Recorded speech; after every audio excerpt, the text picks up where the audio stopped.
네, 안녕하세요. 처음 인사드립니다. 신동욱이라고 합니다. 저는 역사 강의를 하는 사람인데요. 근데 저의 본업은 직장인입니다. 사실 오늘도 열심히 회사에서 일하다가 안 늦으려고 콜레부터 뛰어왔는데 제가 회사에서 무슨 일을 하는 것 같으세요? 회사에서 하는 일이 IT 뭐예요? 쪽이야. IT 대표이사? 네, 회사에서 재무 일을 하고 있습니다. 어쩌다 보니까 제가 참 재무 일을 하게 돼가지고 재무 일을 하면서 이제 역사 강의도 하고 그렇게 살고 있습니다. 재밌게 살고 있는데요. 저에 대해서 간단하게 소개를 해드리면 저는 이제 2019년도에 이제 조선 직장인 열전이라는 책을 처음으로 냈습니다. 제가 이제 한번 책을 써보고 싶다라는 이제 욕심이 생겨서 저도 이제 책 쓰기를 이제 열심히 수업을 듣고 무슨 주제로 책을 쓸까 하다가 제가 이제 역사에도 관심이 있고 그리고 또 직장 생활을 해봤으니 한번 조선 직장인 열전이라는 주제로 한번 써보자. 우리 조선의 위인들로부터 배우는 직장 생활 비법 그런 것들을 한번 책을 써봤는데 어쨌든 이게 좀 잘 돼가지고 국립중앙도서관에서 이달의 책도 선정이 되고 지금 누적으로 한 8,000권 정도 팔리고 나름대로 괜찮게 된 책입니다. 그리고 그 다음에 이제 책 3권을 더 이렇게 내고 열심히 작가로서 활동을 하고 있습니다. 근데 네가 뭔데 역사를 가르치냐, 역사를 강의하냐라고 물어보신다면 저는 나름대로 정통 역사를 공부한 사람이라는 자부심이 있습니다. 저는 대학에서 역사를 공부를 했었고요. 그리고 어쩌다가 이제 경제학 국성을 하게 되면서 이제 재무를 하게 됐는데 어쨌든 저는 이제 정통 역사를 배운 사람으로서 제가 아는 지식들을 가르쳐드리는 그런 일을 하고 있습니다. 그리고 이제 지금 여러 곳에서 여러 강의를 하고 있는데 삼성 멀티캠퍼스 세리 프로라는 곳에서 나는 조선의 직장인이다라는 주제로 강의를 하고 있고 그리고 지난달에 이제 론칭이 돼가지고 현대경제연구원에서도 역사를 통해 배우는 직장인이라는 주제로 지금 강의를 진행을 하고 있습니다. 그리고 이제 여러 기관에도 강의를 하고 있는데 다음 주에는 이제 서울대에서 강의를 하게 되고요.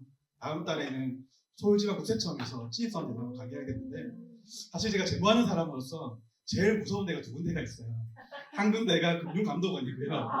한 군데가 국세청이에요. 세무조사 나오면 제일 무섭거든요. 근데 거기에 가가지고 신입사원들 대상으로 이제 강의를 해가지고 이게 책을 쓰니까 참 이런 일도 다 있구나. 참 그런 일이 있습니다. 열심히 살고 있습니다. 자, 그러면 너는 도대체 무슨 강의를 하냐라고 물어보신다면 잠깐 제가 소개를 드릴게요. 저는 아까 말씀드린 그 세리프로라는 데서 이제 직장인들을 위한 역사 이야기를 하는데요. 이거 한 토막 들려드릴게요. 율곡이 다 아시죠? 율곡이로부터 배울 수 있는 한 가지 좀 인사이트를 좀 강의한 매우 짧은 내용입니다. 한번 들어보시겠습니다.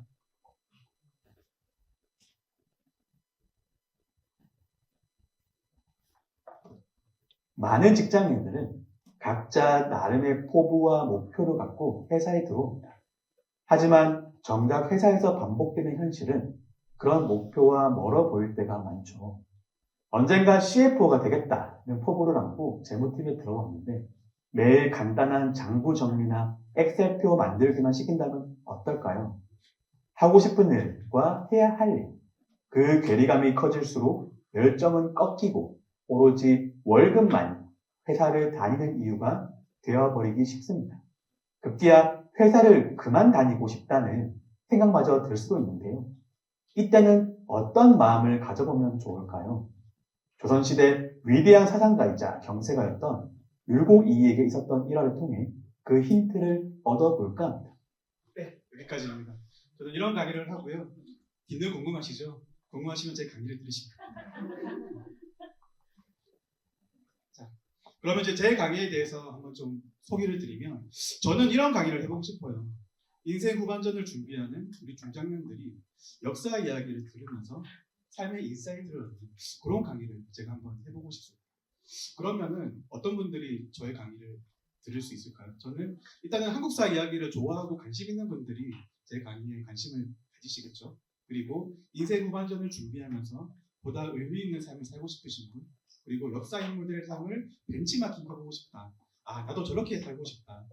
저 인물처럼 살면 안 되겠구나. 그런 삶의 인사이트를 한번 배워보고 싶으신 분들.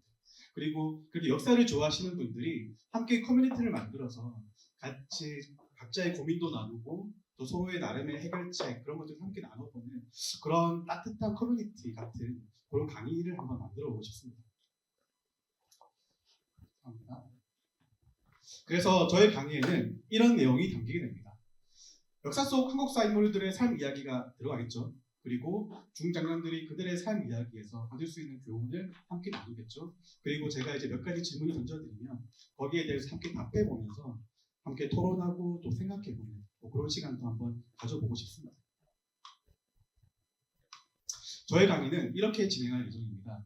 일단 한 번의 회차를 이제 주 1회에 4주 단위로 이렇게 진행을 할까 하는데, 일단 이제 모임에 참석하시는 분들에게 이번 주에는 이분에 대해서 함께 강의를 해볼 겁니다. 한번 공부해 보세요 라고 이제 제가 미션을 던져드리면 각자 한번 공부를 해본 다음에 이제 모임에 오셔가지고 각자 그 주제물에 대해서 어떤 거를 느꼈는지, 어떤 분이었는지 좀 소개하는 시간을 간단하게 가져보고, 그리고 이제 저의 강의가 이제 진행이 되겠죠. 1시간 정도 이제 저의 강의를 듣고, 그 다음에 이제 제가 던져드리는 그런 질문을 들으면서 함께 이제 생각해보는 그런 시간을 가져보려고 합니다. 자, 그러면 저의 강의는 이런 식으로 구성이 될 겁니다. 이건 예시입니다. 자, 1주차 강의. 자신감이란 무엇인가? 우리가 인생을 살아가면서 자신감이라는 게 정말 중요하잖아요. 그런데 그 이순신이라고 하는 뭐 우리나라 사람이라면 누구나 그 위대한 그 위인이 계시는데, 저는 이분이 임진왜란의 영웅이 되었던 가장 중요한 이유 중에 하나가 자신감이 있는 분이었기 때문이라고 생각합니다. 그런데 그냥 자신감이 아니라 진짜 자신감이었어요. 반면에 원균이라는 사람은 그분도 자신감이 넘쳤지만 제가 생각하기에 그분은 그냥 근자감이었어요. 그래서 그분은 그만 실패하고 말았습니다. 저는 그런 이야기들을 나눠보면서 인생을 살아가는데 진짜 필요한 자신감이 무엇인지 한번 얘기해보고 싶습니다. 자, 2주차로는 성공이라는 주제로 한번 얘기를 해보고 싶어요. 그래도 성공이라는 게 우리 인생에서 참 중요하잖아요. 그런데 이 주제인물로서 이제 조광조라는 분이 계시는데, 이분은 이제 젊은 나이에 엄청나게 빠르게 출세를 하셨다가 지금으로 치면 검찰총장까지 올라가셨다가 그 다음에 바로 이제 기묘사로 죽임을 당하시거든요. 이분은 과연 성공한 삶이라고 할 수 있을까요? 조광조에 대한 얘기를 해보면서 진짜 성공이란 무엇일까에 대해서 함께 한번 얘기해보고 싶습니다. 자, 3주차로는 이제 분노에 대해서 한번 얘기해보고 싶습니다. 혹시 지금까지 살아오면서 난 한 번도 화를 내본 적이 없다 하는 분이 계십니까? 없으시죠? 있으시면 제가 세계 4대 성인으로 제가 인정해 드리겠습니다. 진짜 이 분노라는 거는 우리랑 뗄 수가 없는 그런 감정이죠. 그런데 이 분노라는 것이 우리의 삶을 망쳐버리고 때로는 큰 기회를 잃어버리기도 하는 그런 사례가 됩니다. 그 대표적인 인물이 바로 백제성왕이었어요. 자, 그러면 그런 상황에 처했을 때 우리는 어떻게 분노를 잘 다스릴 것인가, 그런 것들에 대해서 한번 이야기해보고 싶습니다. 자, 대망의 네 번째 주제는 궁금하시면 신청해 주십시오. 네, 저는 이제 중장년을 위한 역사와 자기개발의 만남이라는 주제로 한번 이야기를 해보고 싶습니다. 이 강의에 오시면요, 역사를 배우시면서 인생을 어떻게 살아갈 것인가에 대해서 스스로 한번 고민해보면서 자기개발을 할 수 있는 좋은 기회를 가지실 수 있을 것이고요. 그리고 또 좋은 분들과 함께 고민을 나누면서 따뜻한 커뮤니티를 맛보실 수 있으실 겁니다. 곧 시작될 저희 강의에서 함께해 주십시오. 감사합니다.